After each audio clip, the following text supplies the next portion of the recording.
Assalamualaikum warahmatullahi wabarakatuh. Ternyata ada part 2. Kita akan bahas tentang bagaimana menjadi orang yang tidak dibenci. Orang yang tidak dibenci artinya orang itu tidak ada. Yang artinya orang itu dibenci karena orang itu ada. Paham? Masih gak paham? Saya jelaskan lagi.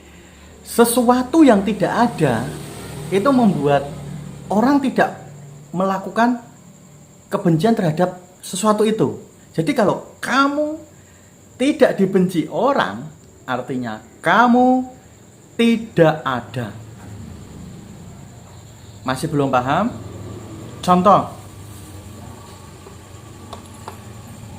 air minum. Air minum ini ada. Saya benci minum air putih karena objeknya memang ada air putih.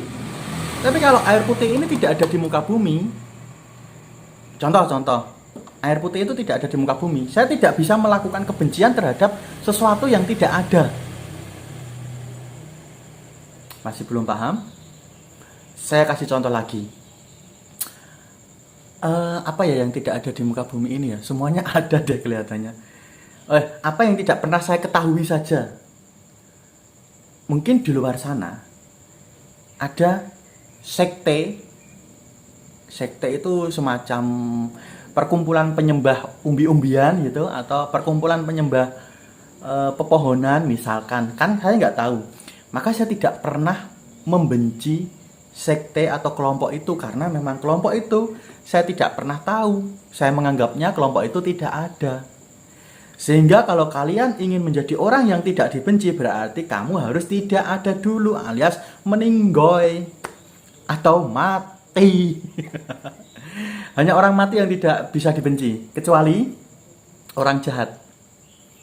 Jadi orang yang meninggal tapi masih dalam kondisi jahat, seperti Fir'aun, seperti Korun, itu walaupun dia sudah tidak ada, dia tetap dibenci gitu. Jadi untuk menjadi orang yang tidak dibenci orang lain, tidak ada caranya. Caranya adalah teruslah hidup, maka kamu akan dibenci orang. Loh, kenapa kok dibenci orang ya?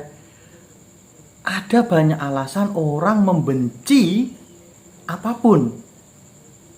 Ada banyak alasan, bahkan alasan-alasan yang tidak logis sekalipun. Contoh, ada orang yang membenci orang kalau naik motor sen kiri belok kanan. Itu dibenci orang. Padahal kan motor-motor dia, rating dia, jalanan dia juga bayar pajak. Tapi kalau dia belok kanan, rating kiri, akan dibenci masyarakat. Terus banyak hal juga, ada hal-hal yang sepele juga yang membuat orang-orang itu membenci. Contohnya, ada orang yang dulunya itu sejawat, dulunya itu setara, SD bareng, SMP bareng, SMA bareng, begitu kuliah, yang satu kuliah di perguruan tinggi negeri, yang satu kuliah di perguruan luar negeri. Wah, ini yang di perguruan negeri tinggi ini membenci nih. Kenapa membenci? Karena dia tidak bisa setara lagi. Karena dari awal dia setara lah. Dia berangkat dari start yang sama, berangkat dari sekolah yang sama. Tiba-tiba dia di University of New York misalkan, atau university di luar negeri, yang ini masih di universitas dalam negeri. Nah, ini timbul kebencian. Kebencian itu didasari dari rasa iri ya, karena dia tidak bisa setara lagi dengan orang yang ada di levelnya waktu SD SMP. Hal itu terjadi dimanapun di masyarakat. Pasti itu. Misalkan kamu beli mobil, tetanggamu panas. Akhirnya membenci, melakukan tindakan-tindakan fitnah. Wah, itu pasti duitnya hasil nyolong, duitnya hasil korupsi, duitnya hasil memelihara tuyul, duitnya hasil ngepet, duitnya hasil pesugihan dan lain sebagainya. Itulah tindakan membenci ya.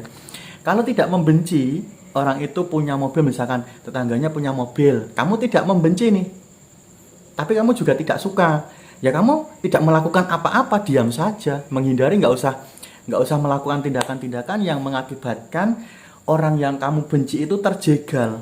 Itu kan efek dari kebencian, rasa iri hati. Kok kita tiba-tiba bahas iri ya?